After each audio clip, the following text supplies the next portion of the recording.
দিয়ে কান্দে, প্রভু গো আমি গুনাহগার, তুমি গফফার, আল্লাহ তুমি যদি মাফ না করো আল্লাহ আমি জাহান্নামের আগুন সহ্য করতে পারবো না। আল্লাহ কিয়ামতের দিন লাঞ্ছনা অপমান সহ্য করতে পারবো না, মেহেরবানি করে আমার জীবনের গুনাহ মাফ করে দাও। এমনি সাইদ মাথা উঠাক, আল্লাহর দরবারে তওবা কর। কোন গুনাহ করে থাকলে আল্লাহ রাব্বুল আলামিনের নাম গফুরুর রহিম, আল্লাহ রাব্বুল আলামিন তোমাকে মাফ করে দিতে পারেন।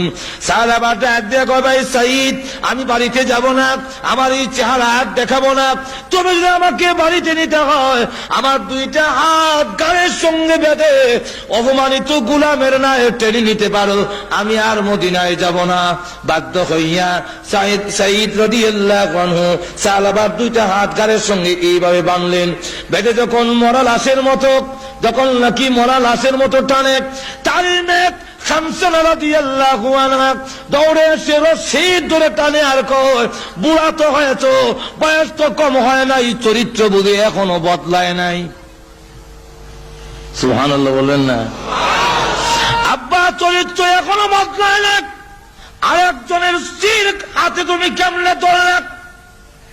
যে লোক নাকি আরেকজনের স্ত্রীর হাতে ধরে, এই লোককে এইভাবেই অপমানিত গোলামের মতো টেনে নিতে হয়। বাড়ির কাছে যাওয়ার পরে ডাক দিল, সাইদ আমাকে বাড়িতে নেওয়ার আগে চলো আবু বকর সিদ্দিকের দরবারে যাব, আবু বকরকে জিজ্ঞাসা করব আমার মতো গুনাহগার যদি তওবা করে আল্লাহ রাব্বুল আলামিন মাফ দিবনি, আল্লাহ আমাকে মাফ দিবেন কিনা। আবু বকর সিদ্দিক রাদিয়াল্লাহু আনহুর কাছে গিয়ে দাঁড়িয়ে বলতে লাগলেন, আবু বকর অন্যায় করেছি নফসের ধোঁকায়, শয়তানের ধোঁকায়, আমি যদি তওবা করি আল্লাহ রাব্বুল আলামিন আমাকে মাফ দিবেন কিনা। আবু বকর সিদ্দিক বলেন, মাফ দেওয়া না দেওয়া এটা আমার ব্যাপার নয়, আল্লাহ রাব্বুল আলামিনের ব্যাপার, আল্লাহ মাফ দিবেন কিনা আমি জানি না, তুমি আমার বাড়ি থেকে বের হয়ে যাও। রাস্তায় গিয়ে ডাক দিয়ে বলে, আরে সাইদ আবু বকর আমাকে বিদায় করতে পারে, আমি কিন্তু নৈরাশ হই না, আমাকে নিয়ে চলো ওমরের দরবারে, ওমরকে জিজ্ঞাসা করব আমার মতো নাফরমান যদি তওবা করে আল্লাহ রাব্বুল আলামিন মাফ দিবেন কিনা।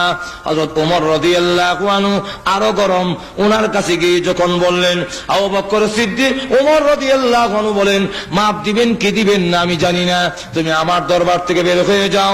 তখন ওনার রাস্তায় বের হয়ে গিয়ে বলে, সাইদ আমাকে ওমর বিদায় করে দিতে পারে, আমি আল্লাহর রহমত থেকে নরাশ হব না, আমাকে নিয়ে চলো আলীর দরবারে, আলীকে জিজ্ঞাসা করবো আমার মতো গুনাহগারকে মাফ দিবে কিনা।